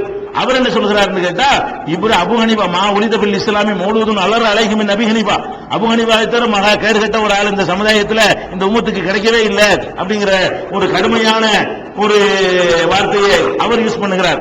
இப்னு அவுனி என்ற ஒரு அறிஞர் சொல்கிறார், இஸ்லாத்துல இவர் மாதிரி ஒரு அஷ்ரம்னா ரொம்ப ஒரு தரித்திரம் பிடிச்ச ஒரு ஆளுக்கு சொல்ற அந்த வார்த்தையை கோத்துல சொல்றாரு, ஒரு தரித்திரம் பிடிச்ச ஒரு ஆளு, பீடையான ஒரு ஆளு, பீடைன்னு வைங்களேன், பீடையான ஒரு ஆள் இருக்காருன்னு சொன்னா இவருக்கு நிகரா கிடையாது என்று இப்னு அவுனி என்பவர் சொல்கிறார். ஷாஃபி இமாம் என்ன சொல்றாங்க இவரை பத்தி சொல்லும் பொழுது, இவர் எப்படிப்பட்ட ஆளு என்று கேட்டால், இது ஒரு கல், இது ஒரு மரம், மரத்தால் ஆன ஒரு தூண். இந்த மரத்தால் ஆன தூணை என்ன செய்வார்னு கேட்டா அவர் தங்கத்தால் ஆனதுன்னு சொல்லுவாரு, ஆனா மரமாத்தான் இருக்கு. அந்த மாதிரி பேசக்கூடிய ஒரு ஆளை பத்தி நீங்க மார்க்கத்தில் என்ன நினைக்கிறீங்க, இவருக்கு என்ன மரியாதை கொடுக்கலாம், நீங்களே முடிவு பண்ணிக்கிறீங்க அப்படின்னு சொல்லி யார் சொல்றா, ஷாஃபி இமாம் வந்து அவரை வந்து கடுமையா விமர்சிச்சிருக்கிறாங்க. அதே மாதிரி வந்து அப்துல்லாஹ் இப்னு முபாரக், இப்னுல் முபாரக்ங்கிறவன் அவரெல்லாம் ஒரு பெரிய மகான், பெரிய சூஃபி, ஒரு நல்ல ஒரு அறிஞர், ஸ்காலரு, நல்ல வழக்க வழிபாடு உள்ளவர் என்றெல்லாம் சமுதாயத்தினால் இன்றும் மதிக்கப்படுகிறார்கள். அந்த அப்துல்லாஹ் இப்னு முபாரக் அவர்கள் சொல்கிறார்கள், மல் நலர ஃபீ கிதாபில் ஹியல் லி அபி ஹனீஃபா, அபு ஹனீஃபாவுடைய கிதாபுல் ஹியல் என்ற நூலை ஒருவன் பார்வையிட்டால் அதிலே கண்டுகொள்வான், அஹல்லமா ஹரமல்லாஹ் வ ஹர்ரமமா அஹல்லல்லாஹ், அல்லாஹ் ஹராமாக்கினதை எல்லாம் அவர் ஹலாலாக்கி இருப்பார், அல்லாஹ் ஹலாலாக்கியதை எல்லாம் ஹராமாக்கி இருப்பதை நீங்கள் கண்டுகொள்ளலாம். அவர் எழுதின கிதாபுல் ஹியல் என்ற நூலை நீங்கள் வாசித்து பாருங்கள் என்று அவர் அப்துல்லாஹ் இப்னு முபாரக் அவர்கள் சொல்கிறார்கள். அதுமா நல்ர் இப்னு ஷமீல் என்ற ஒரு பேரறிஞர் சொல்கிறார், யகூலு ஃபீ கிதாபில் ஹியல் கதா வ கதா மசாலா, கிதாபுல் ஹியல் என்ற நூல்ல இன்னென்ன மசாலாக்கள் எல்லாம் சொல்லி இருக்கிறார்னு பட்டியல் போடுறார். போட்டுவிட்டு குல்ஹா குஃப்ருன், அவ்வளவு குஃப்ரா இருக்கிறது. அவர் எழுதின நூல்ல உள்ள அம்புட்டு விஷயம் என்னவா இருக்குது, கிதாபுல் ஹியல்ல எழுதுறாரு, அவர் அவ்வளவு குஃப்ரா இருக்கிறது. அதே மாதிரி இப்னுல் முபாரக் வந்து இப்படி ஒரு வார்த்தையை சொல்றாரு. எப்படி சொல்றாருன்னு கேட்டா, மன்கான இந்த கிதாபு ஹியலின், இந்த கிதாபுல் ஹியல் என்று சொல்லக்கூடிய அபு ஹனீஃபா எழுதின புஸ்தகம் யார் கையிலேயாவது இருந்தால் அதை அவர் பயன்படுத்தினால், அவர் யுஃப்தி பிஹி, அதை கொண்டு ஒரு ஃபத்வா கொடுத்தால், ஃபக்கத் பத்தல ஹஜ்ஜுஹு, அவன் செய்த ஹஜ்ஜி பாத்திலாகிவிடும். பானத்து மின்ஹு இம்ராத்துஹு, அவன் மனைவி அவனை விட்டு தலாக்காகி விடுவாள். இந்த மதம் மாறிட்டான்னு அர்த்தமா. ஒருத்தன் இஸ்லாத்தில் இருந்து மதம் மாறிட்டா என்னவாயிருவான், ஹஜ்ஜி போயிரும்ல. இஸ்லாத்தில் இருந்து மதம் மாறிட்டா கணவன் மனைவி வாழ முடியாதுல்ல. அவர் என்ன சொல்றாருன்னா, அந்த புஸ்தகம் வீட்டுல இருந்து அதுல உள்ளதை நம்பி நீ ஒரு ஃபத்வாவை கொடுத்தால் என்னவாயிரு, நீ உன் ஹஜ்ஜியும் பாத்திலா போயிரு, உன் பொண்டாட்டி உனக்கு தடுக்கப்பட்டவளாகி விடுவாள் அப்படின்னு சொல்லி இப்னுல் முபாரக் அவர்கள் சொல்கிறார்கள். அதே மாதிரி முகமது அப்துல் வஹாப் அல் கண்ணாதுங்கிறவர் சொல்றாரு, நானும் அபு ஹனீஃபாவுடைய மஜ்லிஸ்ல நேரடியாக போய் உட்கார்ந்து இருந்தேன். அங்கே மார்க்க அறிவுரை நடப்பதை விட வீண் பேச்சுகளும் வெட்டி பேச்சுகளும் தான் அங்கே நடப்பதை என் கண்கூடாக பார்த்திருக்கிறேன் அப்படி எல்லாம் சொல்லி காட்டுகிறார். அதே மாதிரி இப்னு அம்மார்ங்கிறவர் சொல்றாரு, மசாயில்ல ஏதாவது உனக்கு சந்தேகம் வருதுன்னு வை, உனக்கு ஏதாவது இது மார்க்கம் என்ன சொல்லுதுன்னு சந்தேகம் வந்தால் அபு ஹனீஃபா என்ன சொன்னார்னு போய் பாரு, அதுக்கு மாற்றமான கருத்தை நீ எடுத்துக்கிட்டா கரெக்டா போயிருங்கிறார். அதாவது அப்ப உனக்கு சந்தேகம் வந்துச்சுன்னு அவர் சொல்ற, இப்படி சொல்றாரு, இதா சகர்த்த விஷயம், ஒரு விஷயத்துல உனக்கு ஒரு சந்தேகம் வந்தால் என்ன செய்ய, நலர்த்தையிலா மா கால அபு ஹனீஃபா, அபு ஹனீஃபா என்ன சொன்னார்னு பாரு, பார்த்துட்டு அதுக்கு நேர் மாற்றமான முடிவை நீ எடுத்தால் கான ஹுவல் ஹக், அதான் உண்மையா இருக்கும். அதனால ஹதீஸ் ஒன்னும் தேடாத, இவர் என்ன சொன்னார்னு பார்த்து அதை மாற்றி சொல்லிடும், அது கண்டிப்பா கரெக்டா இருக்கும் என்கிற அளவுக்கு கடுமையான ஒரு வார்த்தைகள் எல்லாம் சொல்கிறார்கள். இதெல்லாம் இன்றைக்கு வந்து உலக மக்களுக்கு வைக்கப்படவில்லை. அதை விட முக்கியமான ஒன்றை நான் பதிவு செய்கிறேன். முக்கியமான விஷயம் என்ன, ஒரு மனிதர் மக்களால் மதிக்கப்படக்கூடியவராகவும் செல்வாக்கு மிக்கவராகவும் ஆட்சியாளர்களால் கூட உயர்ந்த இடத்தில் ஒரு காலத்தில் வைக்கப்பட்டவராகவும் ஒரு காலத்தில் சிறைச்சாலையில் அடைக்கப்பட்டவராகவும் அதிகமான மாணவர்கள் கொண்டவர்களாகவும், அந்த மாணவர்கள் கூட அபூ ஹனீஃபாவுடைய மாணவர்கள் இருக்காங்க பாருங்க, அவங்க எல்லாம் இந்த அப்பாசிய ஆட்சியில பின்னாடி பல சுப்ரீம் கோர்ட் நீதிபதி போன்ற பல பதவிகளை வகித்தவர்கள். உதாரணத்துக்கு சொல்வதா இருந்தால் அபூ ஹனீஃபாவுடைய நேரடியான மாணவரும், ஹனபி மதுஹபுடைய அபூ ஹனீஃபாவுக்கு அடுத்த நிலையில் வைத்து போற்றப்படக்கூடியவர் என்று சொல்லக்கூடியவரும் இமாம் அபூ யூசுப் அவர்கள் அடுத்து வரக்கூடிய ஆட்சியில் சுப்ரீம் கோர்ட் நீதிபதியாக நியமிக்கப்பட்டார்கள் அந்த அரசாங்கத்தில். அப்ப இவருடைய மாணவர்கள் தான் அரசு, அதனால அந்த கருத்தை மக்கள்கிட்ட விதைச்சாங்க. அவர் பேரை ஏன் அப்படி மக்கள்கிட்ட அவர் நிலைநாட்டிட்டாங்கன்னு கேட்டா, அடுத்து நல்ல நல்ல போஸ்டர்கள் எல்லாம் அவங்களுக்கு கிடைச்சதுனால அவங்களுடைய உஸ்தாதுடைய புகழ் என்னட்டாங்க எல்லா பக்கமும் பரவ வைக்கிறதுக்கான சில வேலைகள்லாம் செஞ்சாங்க. இதுல வரலாற்றில் காணப்படாத ஒரு அதிசயம் என்னன்னு கேட்டா, இரண்டு அதிசயங்கள் உலகத்துல, அதாவது அறிவு ஜீவிகள் மத்தியில இரண்டு விஷயங்கள் ஒரு அதிசயமாக காணப்படும். ஒரு விஷயம் என்னன்னு கேட்டீங்கன்னா, இப்ப ஒரு கிறிஸ்தவ சமுதாயம் இருக்கிறார்கள், அவங்களை விமர்சிக்கிறதுக்காக சொல்லவில்லை. அவர்கள் தங்களுடைய வேதம் என்று ஒரு புஸ்தகத்தை ஈசா நபியை நம்புகிறார்கள், இறை தூதர் என்று நம்புகிறார்கள், அவருக்கு ஒரு வேதம் வந்துச்சு என்று நம்புகிறார்கள். அவருடைய அந்த வேதம் ஹிப்ரு மொழியில, ஹிப்ரு அபரானி பாஷைங்கிறாங்க, ஹிப்ரு மொழியிலே அருளப்பட்டது என்றெல்லாம் நினைக்கிறார்கள். அப்படி நினைத்து கொண்டிருக்கக்கூடிய அவர்கள் ஈசா நபிக்கு வந்த வேதத்தை அவர்கள் பாதுகாத்து வைக்கவில்லை என்பது நமக்கு ஆச்சரியமாக இருக்கிறது. நான் ஒரு ஆளை மதிக்கிறேன் என்று சொன்னா அவர் சொன்னதெல்லாம் நான் பாதுகாப்பேன், புத்தகத்தை எடுத்து வைப்பேன். இந்த காலத்தில் சிடி கேஸ் எடுத்து வைக்கிற மாதிரி அந்த காலத்தில் என்ன செய்வாங்க, அவர் என்ன எழுதியிருக்காரு சேகரிக்கப்படும், அதை வைப்பாங்க. அவர்கிட்ட படிச்சவங்க தொன்று என்ன செய்வாங்க, கொண்டு போவாங்க. இவருக்கு பிந்தி வந்த எத்தனை ஆட்களுடைய வேதங்கள், ரசூலுல்லாஹ்வுடைய வேதமெல்லாம் பாதுகாக்கப்பட்டிருக்கு. அப்ப ஈசா நபிக்கு கொடுக்கப்பட்ட அந்த ஒரிஜினல் இஞ்சில் பாதுகாக்கப்படாமல் இருக்குது, அது ஒரு அதிசயம். அதே நேரத்தில் அபூ ஹனீஃபா பெரிய ஸ்காலரா இருந்தாரு, பெரிய அறிஞரா இருந்தார் என்றெல்லாம் சொல்கிறோம். அவர் எழுதின புத்தகம் எங்கேயாவது இருக்கான்னு நீங்க தேடி பார்த்தீங்கன்னா புத்தகம் இருக்காது, புத்தகம் கிடையாது உலகத்திலேயே. அவர் எழுதின புத்தகம் இன்றைக்கு இருக்குமையானால் அதோட இந்த விமர்சனங்களை எல்லாம் அவர்கள் செய்திருக்க தேவையில்லை, நீங்கள் செய்வீர்கள். அவர் எழுதின நூல்கள் கிதாபுல் ஹியல் போன்ற நூல்கள் பிந்தி வந்த அவருடைய சீடர்கள் என்ன பண்றாங்கன்னு கேட்டா, அவர் எழுதின புத்தகங்களை காலி பண்ணினால்தான் அவர் பேரை சொல்லி நம்ம ஒரு சித்தாந்தத்தை உருவாக்க முடியும் என்று காலி பண்ணிட்டாங்க. அந்த ஹியல்ங்கிற நூல் இந்த அறிஞர்கள் காலத்தை உதாரணத்துக்கு சொன்னேன். அந்த ஹியல்ங்கிற வார்த்தைக்கு அர்த்தம் என்ன தெரியுமா? அதாவது மார்க்க சட்டங்களில் தப்புவதற்கான தந்திரங்கள், அது பேர். மார்க்கத்தினுடைய சட்டத்திட்ட ஹீலாவுல இருந்து வருது. ரொம்ப ஹீலாக்காரங்க ஹீலாமாலா பண்றான்னு சொல்லுவாங்க உருதுல, அந்த ஹீலா தான். ஹீலாவுல இருந்து வந்ததுதான் ஹியல். கிதாபுல் ஹியல் என்றால் தந்திரங்களை கற்றுத்தருகிற புத்தகம் சொல்லி ஒரு புத்தகம் எழுதுறார். உதாரணத்துக்கு அவர் சொல்றாரு, என்ன சொல்றாரு கேட்டா, ஒரு பொம்பளை இருக்கிறார், முஸ்லிமான ஒரு பெண்ணு, முஸ்லிமான கணவனோட வாழ்ந்துகிட்டு இருக்கிறார். அவன் தெரிந்து டைவர்ஸ் வாங்கணும். இவருடைய மதகப்புல இடம் இல்ல. அதுக்கு என்ன செய்யறாரு, இதுக்கு தந்திரம் என்னவென்றால், உதாரணத்துக்கு சொல்றேன், உதாரணத்துக்கு அவர் எழுதி வைத்த கித்தாப் இன்னைக்கு இல்ல, அந்த கித்தாப்புல இப்படி இருந்துச்சு என்று அந்த காலத்தில் வாழ்ந்தவர்கள் எழுதி வச்சிருக்காங்க. அந்த கித்தாபை இவர்கள் சீடர்களை காலி பண்ணி விட்டாங்க. இப்ப கித்தாபுல் ஹியல் இருக்கிறத எனக்கு காட்ட தெரியாது. கித்தாபுல் ஹியல்ல இருந்ததை படித்த சுஃபியான் சௌரி சொல்றார், அந்த மாதிரியான இப்னுல் முபாரக் சொல்கிறார். அப்ப அது என்ன சொல்றாங்க, ஒரு பொம்பளை அந்த புருஷன் இருந்து விடுதலை நாடினால் அவ என்ன செய்யணும், பேசாம இஸ்லாத்திலிருந்து முர்த்ததா மாறிவிடட்டும். முர்த்ததா போயிட்டா முஸ்லீமும் முர்த்ததும் வாழ முடியாதுல்ல. ஒரு பெண்ணு புருஷன் வேணாம் நினைக்கிறா, டைவர்ஸ் கேட்கறா, கொடுக்க மாட்டேங்கிறான். அவங்க குல்லா கிடையாது, பெண்களுக்கு அந்த விவாகரத்து உரிமை கிடையாது. அப்ப என்னதான் செய்யறது, நான் இஸ்லாத்தை விட்டு வெளியேறிவிட்டேன் அப்படின்னு என்ன செய்யணுமா, அந்த பொம்பளை சொல்லணுமா. சொல்லவன என்ன வாயிறேன், இவ இஸ்லாமத்தை விட்டு வெளியேறிட்டால் அவன் இஸ்லாமா இருக்கிறான், இஸ்லாமா இருந்து இஸ்லாத்தை விட்டு வெளியேறி இருந்தா ரெண்டு ஒரு ஆலையாளுமா. இப்ப தன்னால அந்த பெண்ணுக்கு என்ன வாயிறேன், இவருடைய பச்சவன இப்படி ஏன் வெறுத்தாங்கன்னு உங்களுக்கு விளங்குதா? ஏன் உங்களுக்கு அந்த இவ்வளவு கோபம், கடுமையான கோபங்கள் எவனுச்சுன்னு தெரியுதா? அவர் எழுதி வைத்த அந்த ஹியல்ங்கிற நூல்ல அதான் எல்லா ஹலாலை ஹராமாக்கிடுவாரு, எல்லா ஹராமை ஹலாலாக்கிடுவார் வார்த்தை வருது. இந்த ஹியல்ங்கிற அந்த நூல் அந்த ஏற்படுத்துற கொந்தளிப்பு, அந்த நூலையே டோட்டலாக உலகத்திலிருந்து எலிமினேட் செய்து விட்டார்கள். இன்னைக்கு ஒரு பேருடைய யாருமே இருக்காது. அவர் எழுதின நூல்களை நினைச்சிட்டாங்க கம்ப்ளீட்டா, அந்த நூலை அவரை சார்ந்தவர்கள் தானே பாதுகாக்க, அந்த நூலை பாதுகாக்காமல் நினைச்சிட்டாங்க, முற்றிலுமாக அழித்து விட்ட காரணத்தினால் அவர் என்னவெல்லாம் அந்த ஹீலாமாலா பண்ணினார் என்ற மெசேஜ் உலகத்துக்கு தெரியாம போச்சு. இவங்களுடைய கோபத்திற்கு காரணம் தான் முர்த்ததாகி விட்டு என்ன செய்யணுமா, கொஞ்ச நாளைக்கு இத்தாவள முடிஞ்ச பிறகு நான் திரும்ப இஸ்லாத்துக்கு வர்றேன்னு வந்துடணுமா. இப்ப என்ன ஆயிடுச்சு, இஸ்லாத்துல வந்த மாதிரி போச்சு, புருஷன் தெரிஞ்சு விடுதலை பண்ண மாதிரி போச்சு. அவர் அழகான இது தந்திரம், இதை தப்பிக்க எப்படி செய்யுங்க. அவர்கிட்ட படிச்ச மாணவர் கூட அப்படித்தான் தந்திரம் பண்ணாரு. என்ன பண்ணாரு, அவங்க சட்டப்படி என்ன செய்யணும், ஒரு வருஷம் ஆனா தான் ஜக்காத்து கடமை ஆகுங்க. இன்னைக்கு இந்த ஒரு 10 லட்ச ரூபாய் இருக்குது, ஜனவரி மாசம் எனக்கு அந்த ரூபா வருது, அடுத்த ஜனவரி வந்தா என்ன ஆயிரும், ஜக்காத்து நான் கொடுக்கணும் அவங்க சட்டத்தின்படி. இப்ப என்ன செய்யணுமா, டிசம்பர் மாசம் வருதுல, டிசம்பர் 25 என்ன செய்யணும், பொண்டாட்டி பேர்ல எழுதி கொடுத்துருந்தா நீ வச்சுக்கணும். இப்ப என்கிட்ட ஒரு வருஷம் அது இல்ல, ஒரு வருஷம் இருந்தா தானே ஜக்காத்து கடமையாகும். அப்புறமேல் மறுபடியும் என்ன செய்ய, 2 நாள் கழிச்சு அது தாமான்னு வாங்கிக்கிறேன். இன்னைக்கு தான் இன்னொரு வருஷம் ஓடலாம். கொடுத்துற மனைவிட்ட கொடுத்துட வேண்டியது கொடுத்துட்டு என்ன செய்யணும், கொடுத்தோடனே என்ன செய்ய, ஒரு வருஷம் இருக்கவில்லை. ஜனவரியில வந்து ஜனவரி வரைக்கும் இருந்தா தான் எனக்கு ஜக்காத்து கடமை. நான் டிசம்பர் 25 என்னஞ்சிட்டேன், வேற ஆள் கொடுத்து விட்டேன், இப்ப என்ன போட்டாண்டி அப்படின்னு மனைவி பேர்ல மாத்திக்கிறேன். டிசம்பர் 26 என்ன பண்ணு, அது கொடுக்குறியாமான்னு வாங்கிக்கிறேன். மறுபடியும் என்ன செய்யணும், மறுபடியும் டிசம்பர் 6 இருந்து கணக்கு, அடுத்த டிசம்பர் 26 இருந்து அடுத்த டிசம்பர் 6 வரைக்கும் வண்டி ஓடும். அடுத்த டிசம்பர் 26 வரதுக்கு என்ன செய்யணும், டிசம்பர் 20 மறுபடியும் கொடுத்துக்கிறேன், மறுபடியும் வாங்கிக்கிறேன். இப்படியே செய்தால் நீங்க ஜக்காத்து கொடுக்காமயே வண்டி ஓடலாம். உலகத்துக்கு கணக்கு சரி, அல்லாவுக்கு ஜக்காத்து அல்லாஹ்க்கு தான் கடமையாக்கணா. இவர்கள் வந்து நம்ம ஜக்காத்துல நம்மளுக்கு பெரிய குப்பளிக்குது. யாருக்கு, இந்த தீனை காப்பாற்ற வந்த உலமாக்களுக்கு வந்து கரெக்டான ஆய்வு அடிப்படையில் ஏதாவது சொன்னோம்னா இஸ்லாத்தின் அடிப்படையான கடமையோடு விளையாடுகிறார்கள். நீ ஜக்காத்து டோட்டலா இல்லாம ஆக்குறதற்கு எழுதி வைத்திருக்கிற காட்சி எல்லாம் பார்க்கணும். நம்ம ஆதாரத்தின் அடிப்படையில் பேசுகிறோம்.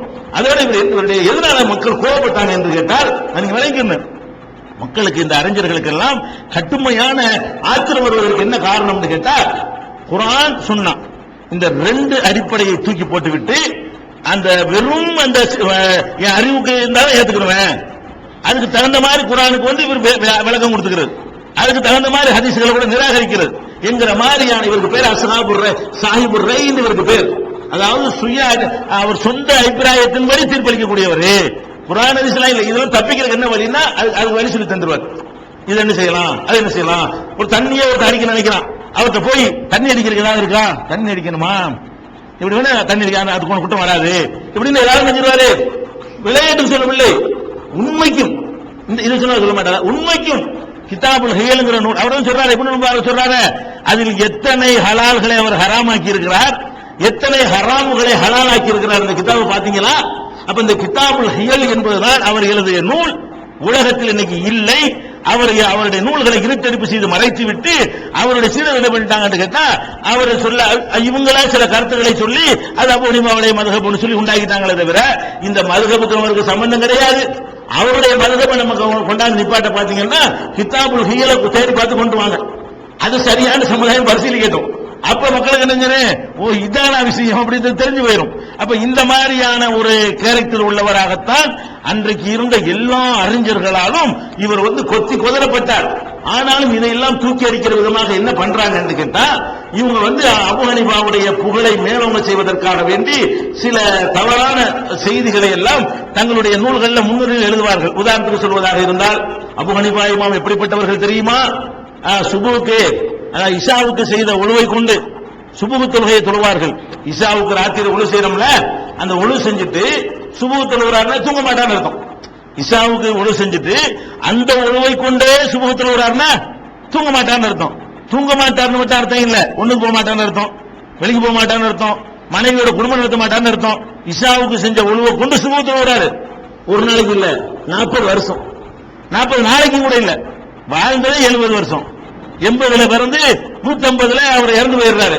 ஒரு 25 வயசுல கல்யாணம் பண்ணிருந்தான்னு வைங்க, எவ்வளவு நாள் கொண்டாடி வாழ்ந்து இவருக்கு மனைவியா வந்த அந்த பொம்பளை என்ன பாடுபட்டிருக்கு, இஷாவுக்கு செஞ்ச உழவை கொண்டு டெய்லி சுபத்தில் 40 வருஷம் தொழுகிறாருன்னு சொன்னா இவருக்கு மனைவிக்கு என்னமாவது தொடர்போ டச் ஏதாவது இருந்திருக்குமா? மனைவிக்கு செய்யற கடமை செஞ்சு இதெல்லாம் செய்யறாரு. இவருடைய இமேஜ், இதெல்லாம் இமேஜ் நினைச்சுக்கிறது எப்படி ஆள் தெரியுமா? இஷாவுக்கு செய்த உழவு துருள் முக்தால் எழுதி வைத்திருக்கிறார்கள். இஷாவுக்கு செய்த முதல் வால்யூம்ல முன்னுரையில பீடிகையில முகத்திமாவில சொல்லுகிறார்கள், இஷாவுக்கு செய்த உழவை கொண்டு அபூ ஹனீஃபா இமாம் 40 வருஷம் சுபஹ் தொழுதாரு. அதே மாதிரி 55 ஹஜ் பண்ணியிருக்கிறாரு. அபூ ஹனீஃபா இமாம் என்ன பண்ணியிருக்காரு, ஒரு ஹஜ் 2 ஹஜ் பண்ணல, 55 தடவை ஹஜ் பண்ணியிருக்கிறாரு. 55 தடவை வாழ்ந்து எவ்வளவு 70 வருஷம் வாழ்ந்திருக்காரு. 15 வயசுல ஆரம்பிச்சிருக்காரு இருக்கு. 55 வருஷம் ஆரம்பிச்சாலும் அதுல 3 வருஷம் ஜெயில இறந்து விட்டாரு. 15 வயசையும் ஜெயில கழிச்சுட்டா கூட 55 வரமாட்டேங்குது. ஆனா வாழ்ந்தது 70 நீனே சொல்ற, 55 வருஷம் ஹஜ் பண்ணாருங்கிற, ஜெயில 3 வருஷம் கொண்டு போட்டு விட்டாங்க. 15 வருஷத்துக்கு முன்னாடி ஹஜ்ஜிங்கிற பேச்சுக்கு பருவ வயசு அடைகிறதுக்கு முன்னாடி அந்த பேச்சுக்கு இடமே இல்ல. அப்ப என்ன ஹஜ் செஞ்சாரு, கூபாவில் மதீனாவுல கூட இருக்கிறாரு கிடையாது, மக்காவுல கூட இருக்கிற இவரு. மக்காவுல இருந்தா கூட சும்மா 5 வேளை தொழுவ போற மாதிரி ஹஜ் செஞ்சுட்டு வந்துடலாம். இதுக்கு ரிஸ்க் எடுத்து பிரயாணம் பண்ணி கூபாவுல இருந்து ஈராக்ல இருந்து புறப்பட்டு என்ன செய்யணும், அல்லது பாக்தாதுல இருந்து புறப்பட்டாங்க போகணும். 55 ஹஜ் பண்ணினார்கள். உங்களுக்கு முடியுமா? எப்படிப்பட்ட ஆளு எப்படின்னு இமேஜ் ஏற்றுவதற்காக வேண்டி இதுலதான் நிக்கிற விஷயம். அவர் சொன்ன புஸ்தகத்தை கொண்டாந்து காட்டுப்பா, இல்ல எதிரிகள் எதிரிகளையும் அழிக்க எதிரிகள் அழிச்சுட்டாங்களாம். யாரு? ரஹ்மத் பத்திரிகைன்னு ஒரு பத்திரிகை வந்துச்சுங்க. அதனுடைய ஆசிரியர் வந்து ஜமாத்துல் உலமாவுடைய தலைவர் ஃபலீல் ரஹ்மான் ரியாஜி அவர்கள் இருந்தார்கள். அதுல அவர் எழுதுற அபூ ஹனீஃபாவுடைய கிதாப் என்னன்னு ஒருத்தர் கேள்வி கேட்கறான். கேள்வி பதில் பகுதியில அவர் பதில் எழுதுறாரு. அவர் நிறைய எழுதினாரு. எதிரிகள் பொறாமைப்பட்டவருடைய நூல்களை எல்லாம் அழித்து விட்டார்கள். இப்ப அபூ ஹனீஃபா எழுதின கிதாப் ஒண்ணு கூட இல்ல. இருந்தா ஹனஃபி மதம் இருந்திருக்காது. அவர் எழுதின நூல் ஏதாச்சும் நிஜமா இருந்தா ஒரிஜினல் நூல் என்ன இருந்திருக்காது? அவர் பேர்ல சொல்ற எந்த சித்தாந்தமும் நின்று இருக்காது. நானா எதுக்கிட்டியா சொல்றேன். அவர் காலத்தில் வாழ்ந்த அறிஞர்கள் இந்த அறிஞர்களை இவர்களும் அறிஞர்கள் ஒப்புக்கொள்கிறார்கள். யார் ஹனபியலாக இருக்கிறார்களோ அவர்களை யாரெல்லாம் அறிஞ்சிருக்கிறாங்க? சுஃபியான் சௌரி சைத்தான் என்ன இப்ளீஸ் சொல்றீங்களா? சுஃபியான் சௌரி இப்ளீஸ் நீங்க சொல்லுவீங்களா? அவுசாயை சொல்லுவீங்களா? அப்துல்லா இப்னு முபாரக் அவங்க தானே சொன்னாங்க. நானே சொல்றேன். அவங்க சொன்ன எழுத்தானே சொல்றேன். அப்ப நம்ம சொல்லணும் அவன் இப்ளீஸ் என்ன திட்டுவாங்க. நான் சொல்லவில்லை. நான் எங்க போய் பார்த்தேன்? நான் அவர் காலத்தில் வாழ்ந்தவனா? நான் இருக்கிற ரெக்கார்டுகளை எடுத்து நான் உங்கள்கிட்ட தர்றேன். இது சொன்னார்கள் என்பதை நிரூபிப்போம். அப்ப அந்த மாதிரியான விஷயத்தை நம்ம பார்க்கணும். அதே மாதிரி இறைவனை 100 தடவை கனவுல பார்த்தாரு. அந்த இமேஜ் ஏத்துறாரு. அபூ ஹனீஃபா அவருடைய கருத்துக்களை பின்பற்றுவதில்ல. தங்கள் ஹனபின்னு சொல்லிக் கொள்வதற்காக என்ன பண்றது? கட்டுக்கதைகளை உண்டாக்கி 100 தடவை கனவுல அவர் வந்து இறைவனை பார்த்திருக்கிறாரு. இறைவனை யாரும் பார்த்ததில்லை. எப்படி இருப்பான்னு யாருக்கும் தெரியாது. மறுமையெல்லாம் பார்க்க போறோம். ஏற்கனவே விளக்கிவிட்டோம். நேரம் முதல்ல கனவுல பார்த்தாலும் நனவுல கனவுல பார்க்கல இறைவனை தான் பார்த்து எப்படி முடிவு பண்ணாரு? கனவுல பார்த்தது இறைவன் தான். இவர் என்னதை பார்த்தான்னு வைங்க, அது இறைவன் தான். இப்படி ஒரு முடிவு பண்ணாரு. அல்ல ரசூலுல்லாஹ் வடிவத்தெல்லாம் சைத்தான் வரமாட்டான்.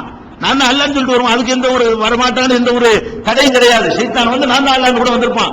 கனவுல ஒரு பார்த்தாருன்னா எப்படி அல்லாஹ் எப்படி முதல்ல தெரிஞ்சாதான் இவன் அல்லாஹ்னு சொல்ல முடியும். நம்ம பார்த்தது இல்லையே.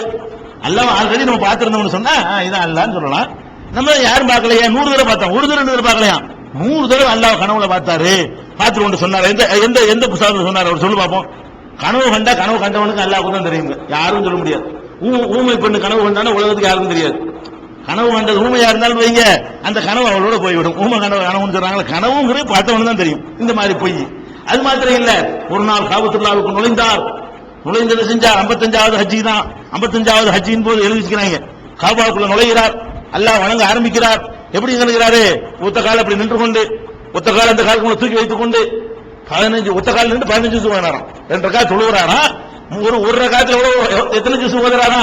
15 ஜூஸ் ஓதுறாரா? ஒத்த கால நின்று மார்க்கம் தடுக்கப்பட்டிருக்கிறது. ஒத்த கால நிற்பது நம்ம ரிஸ்க் எடுத்துக் கொள்வது இயற்கையாக மனசு நிக்கணும். ஒரு கைத்தை கட்டிக்கிட்டு இந்த மாதிரி பல வேலைகள்லாம் செய்யும் பொழுது சஹாபாக்கள் ரசூலுல்லாஹ் கண்டிச்சிருக்காங்க. இவங்க என்ன பண்றாங்க? ஒத்த கால நின்று ஒரு 15 ஜூஸ் ஓதி முடிச்சாராம். அதுக்கப்புறம் ருக்குலா செஞ்சு முடிச்சு மரம் எந்திரிச்சு இந்த காலில் வச்சுக்கிட்டு, இந்த காலில் நின்று இந்த காலத்துக்கு மேல வச்சுக்கிட்டு அப்புறம் ஒரு 15 ஜூஸ் ஓதுனா போது நடக்குமா? மனுஷங்க முடியுமா? ஒத்த காலில் வந்து ஒரு இரவுல 30 ஜூஸ் ஓதுனா குர்ஆன் ஓதுறது இருக்குமா? அப்படி ஓதலாமா? மார்க்கத்துல நிறுத்தி நிதானிச்சு ஓதுனா அந்த இஷாவுல இருந்து சுபுக்குள்ள இந்த ஓதி முடிச்சிட ஏழுமா? ஒழுங்கா ஓதுனா அது மனிதனுக்கு சாத்தியப்படுமா? அது ஒழுங்கான அழுத்தம் திருத்தமா இருக்குமா? அனுமதி இருக்கிறதா? முதல்ல 3 நாளைக்கு குறைவா குர்ஆன் முடிக்க கூடாதுன்னு ரசூலுல்லாஹ் தடுத்திருக்காங்க. இவர் என்ன செய்யறாரு? ஒரு ராத்திரில முடிச்சாருங்கிறாங்க. தொழுகிற முறையே ஒத்த கால நின்று தொழுகிற முறை இஸ்லாத்துல இல்லாது. நொண்டிக்கு தான் அனுமதி இருக்கிறது. நல்லவனுக்கு வந்து ஒத்த கால நிக்கிறதுன்னு இல்ல, அனுமதி கிடையாது. அப்படி செஞ்சிருக்காரு என்றெல்லாம் வருகிறது. இந்த மாதிரி அவர் செஞ்சவனை பார்த்தோம். அல்லாஹ்வுக்கு என்ன வந்துச்சான்? இறக்கம் வந்து அல்லாஹ் கூப்பிட்டான். அபூ ஹனீஃபாவே அவருக்கு வஹி வந்திருக்கு பாருங்க. வஹி அபூ ஹனீஃபாவே நல்லா ரசூலுல்லாஹ்வோட வஹி முடிஞ்சு போச்சு. காபத்துல்லாஹ்வுடன் சத்தம் வந்துச்சான். அபூ ஹனீஃபாவே கத் கஃபர்னா லக, உன்னை மன்னித்து விட்டோம். என்ன வணக்கம் பண்ணிவிட்ட? இந்த காலில் 15 அந்த காலில் 15 அல்லாஹ்வுக்கு குஷி ஆகி போச்சான். ரசூலுல்லாஹ்வோட செஞ்சிருக்காரு. இவரு ரசூலுல்லாஹ் செய்யாதவங்களுக்கு செஞ்சிருக்கிறாரு. அல்லாஹ்வுக்கு பயங்கர சந்தோஷமா போய் அல்லாஹ் கூப்பிட்டான. இதெல்லாம் துருள் முக்தார்ல இருக்குது முன்னுரையில. கது கஃபர்னா லக, உன்னையும் மன்னித்து விட்டோம். ஒளி மன்னித்த பாக்க, உன்னை பின்பற்றுறாங்களே அவங்களையும் மன்னிச்சிட்டோம். எது வரைக்கும் மன்னிச்சிட்டோம்? அமிம்மன் கான் அலா மதுஹபிக்க, உன் மதுஹபிலே இருக்கிறார்களே அவர்களை எல்லாம் மன்னித்து விட்டோம். இலா யௌமில் கியாமா, கியாம நாள் வரைக்கும் உன் மதுஹபில் இருக்க எல்லாத்துக்கும் மன்னிச்சாச்சு. அப்ப ஹனபின்னு சொல்லிக் கொண்டால் தண்ணி அடிக்கலாமே, அல்லாஹ் மன்னிச்சு அட்வான்ஸா தண்ணி அடிக்கலாம், பிரச்சாரம் பண்ணலாம், கொள்ளை அடிக்கலாம், கொலை செய்யலாம், பொய் சொல்லலாம், புழுவலாம். அதனாலதான் புழுகி கொண்டிருக்கிறார்கள். நீங்க நினைச்சு பாருங்கல்ல, கொஞ்சம் கூட இறையச்சம் இல்லாம குர்ஆன்ல இல்லாத குர்ஆன் சொல்றாங்க, ஹதீஸ்ல இல்லாத ஹதீஸ். கொஞ்சம் கூட பயப்பட மாட்டாங்களா அல்லாஹ்வுக்கு நினைக்கிறீங்கல்ல? உங்களுக்கு நினைப்பு வரல. நமக்கு தெரியல உண்மை, ஏன் உலமாக்களுக்கு தெரியலன்னு உங்களுக்கு ஆச்சரியமா இருக்குதுல்ல? ஏன் அப்படி இருக்குதுன்னா மதரசாவுல சொல்லி கொடுக்குறாங்க, நீ பாவம் செய்யறதுக்கு பயப்படாத. இன்னும் சொல்ல போனால் இவர் மீது அப்ஜெக்ஷன் பண்ண விஷயங்கள் 3 விஷயங்கள். ஒண்ணு வந்து சொந்த அபிப்பிராயை கொண்டு தப்பை எல்லாம் நியாயப்படுத்துவார், நியாயத்தெல்லாம் தப்புன்னு காட்டக்கூடிய ஒரு போக்கு. இரண்டாவது அவர் செஞ்ச தப்பு வந்து ஹுரூஜ், அதாவது ஆயுதம் தாங்கி புரட்சி பண்ணலாம் என்று சொல்லக்கூடிய ஹுரூஜ். மூணாவது அவருடைய கொள்கை முர்ஜியாக்கள் சொல்லுங்க, அந்த கொள்கை நான் விளக்கவில்லை. முர்ஜியாக்கள் ஒரு கூட்டம் இருந்தார்கள். முர்ஜியாக்கள் என்ன, அதாவது எந்த பாவத்தை வந்தாலும் செய்யலாம், அல்லாஹ் மன்னிப்பான். நம்ம அல்லாஹ் வந்து கருணை உள்ளவன், ரஹ்மான மட்டும் தான் பார்க்கணுமா. முர்ஜியாக்கள் என்ன செய்யலாம், கலிமா சொல்லிட்டு இல்லப்பா, அப்புறம் நீ தண்ணி அடிச்சா என்ன பண்ண, நீ பட்டு சொல்லுப்போ, என்ன வேணாலும் பண்ணிக்க, இப்படிங்கிற மாதிரியான ஒரு சிந்தனையை அந்த கொள்கை கொண்டவராக இருந்தார் என்று இவர் மீது அன்றைக்கு அவர் மீது கோபப்பட்டவர்கள் வந்து இந்த கருத்தை எடுத்து வைத்தார்கள். அதுக்கு ஏற்றவாறு இவர்கள் சொல்லிக் கொடுக்கிறார்கள், உன்னை மன்னிச்சுட்டேன், உன்னை மட்டும் மன்னிக்கல, காமநாள் வரைக்கும் அனுப்பின்னு சொல்லிக் கொண்டார்களே. ஆனால் அதனாலதான் தட்டிக்கிறது, கத்தம் பாத்தியா மார்க்கத்தின் பெறால் என்ன வேண்டாலும் செய்யலாம், நமக்கு தான் அபு ஹனீஃபா எல்லாம் மன்னிப்பு அட்வான்ஸா கொடுத்துட்டானே அப்படின்னு சின்ன வயசுல 10 வயசு பையனை குட்டி கொண்டு வச்சு இதெல்லாம் ஓதி கொடுத்து மூளையை செலவு பண்ணி ஆலிம்சான் அனுப்பி வைக்கிறதுனால உங்களுக்கு என்ன செய்யுது, இந்த மாதிரி பொய் சொல்வதற்கோ மார்க்கத்தில் விளையாடுவதற்கோ கொஞ்சம் கூட பயம் வருவது கிடையாதுங்க. மனுஷனுக்கு பயம் வரணும். ஒரு வீட்டுல அப்பா இருக்கிறான், பிள்ளைகிட்ட சொல்றான், என்ன வேண்டாலும் பண்ணி மன்னிச்சிருவேன், நான் அப்படி அந்த பிள்ளை எப்படி இருப்பான், அந்த மாதிரி லைசன்ஸ் கொடுக்கப்பட்டு அனுப்பப்படுறார்கள். அதே மாதிரி வந்து அவங்க சொல்றாங்க, அடுத்த போய் பாருங்க, ரசூலுல்லாஹ் சொன்னாங்களாம், ஆதம் அலைஹிஸ்ஸலாம் இருக்கிறார்களே, அவங்க என்னை வைத்து பெருமை அடைந்தார்கள். அது உண்மைதான். ரசூலுல்லாஹ் வந்து ஆதம் அலைஹிஸ்ஸலாத்தை விட பல மடங்கு உயர்ந்தவர்கள். அவர் தகப்பன்கிறவர்கள முந்தியவராக இருந்தாலும் சிறப்பு என்ற வகையில் ரசூலுல்லாஹ் உயர்ந்து விடுவார்கள். அப்ப யாரை கொண்டு யார் பெருமை அடிப்பா, ஆதம் கொண்டு ரசூலுல்லாஹ் பெருமை அடிக்க தேவையில்லை. ஆனா ஆதம் அலைஹிஸ்ஸலாம் யாரை கொண்டு பெருமை அடிப்பாங்க, நான் யாரு தெரியுமா, முகமதுடைய தாத்தா அப்படின்னு ஆதம் அலைஹிஸ்ஸலாம் பெருமை அடிக்கலாம். ரசூலுல்லாஹ் வந்து நான் யாரு தெரியுமா, ஆதமுடைய பேரண்டு பெருமை அடிக்கலுமா, அப்படி பெருமை கூடுதலா இல்ல. ரசூலுல்லாஹோட ஒப்பிடும் பொழுது ஆதம் அலைஹிஸ்ஸலாத்துக்கு அப்படியான அவ்வளவு பெருமைகள் அதிகம் இல்லை. அப்ப யாரை கொண்டு யார் பெருமை அடிப்பா, ஆதம் அலைஹிஸ்ஸலாம் வந்து என்னை கொண்டு பெருமை அடித்தார்கள். ஆனால் நான் என் உம்மத்திலே வருவார் அபு ஹனீஃபாண்டு, அவரை வச்சுதான் எனக்கே பெருமை ரசூலுல்லாஹ் சொன்னார்கள் எழுதி வச்சுக்கிறாங்க. அப்ப இதுல யாரோட பெருசு, ரசூலுல்லாஹ் ஒண்ணும் இல்லாத மாதிரி ரசூலுல்லாஹ்வுக்கு எதை வச்சுதான் பெருமையா, என் உம்மத்தில் ஒருத்தர் வருவார் அபு ஹனீஃபான்னு, அதனால எனக்கே பெருமை.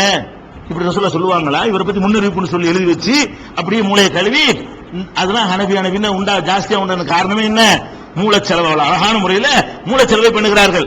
அது மாத்திரம் இல்ல, இந்த அபு ஹனீஃபாவுடைய இந்த மதுஹப் இருக்கு பாருங்க, இது என்னமோ நம்ம பின்பற்ற மது நினைச்சுட்டு இருக்கிறீங்க, இல்லை. ஈசா நபி அவர்கள் இலா யஹ்கும பி மதுஹபிஹி ஈசா அலா நபியினா அலைஹி ஸலாத்து வஸலாம், இறுதி காலத்தில் ஈசா நபி வந்து ஹனபியாக இருந்துதான் அவர் மதுஹப்படி தான் தீர்ப்பளிப்பார்கள். ஒரு நபி வந்து இவரை பின்பற்றி ஹனபி மதுஹப்பை பின்பற்றக்கூடியவராக இருந்து தீர்ப்பளிப்பார் என்றெல்லாம் நினைச்சிருக்கிறாங்க. எழுதி வைத்திருக்கிற காட்சியெல்லாம் பார்க்கிறோம். அதனால வந்து இந்த மாதிரி வந்து ரொம்ப ஓவராக அவரை பற்றி என்ன செய்யறாங்க, எழுதி வைத்திருக்கிற காட்சியெல்லாம் பார்க்கிறோம். அதனால வந்து இந்த மாதிரி ஒரு புகழ்னால நிக்குது. இவருடைய எழுதப்பட்ட நூல்கள் எல்லாம் இருட்டடிப்பு செய்ததை வைத்து பார்க்கும் பொழுது எதனால் இது வந்து இருட்டடிப்பு செய்யப்பட்டுச்சு, இருட்டடிப்பு செய்யப்பட்ட பிறகு இந்த சித்தாந்தம் எப்படி உலகத்துல பரவணுச்சு என்றெல்லாம் உங்களுக்கு ஆச்சரியமா இருக்கும். ஆச்சரியப்பட தேவையில்லை. அதற்கெல்லாம் ஏற்கத்தக்க தகுந்த காரணங்கள் இருக்கின்றன.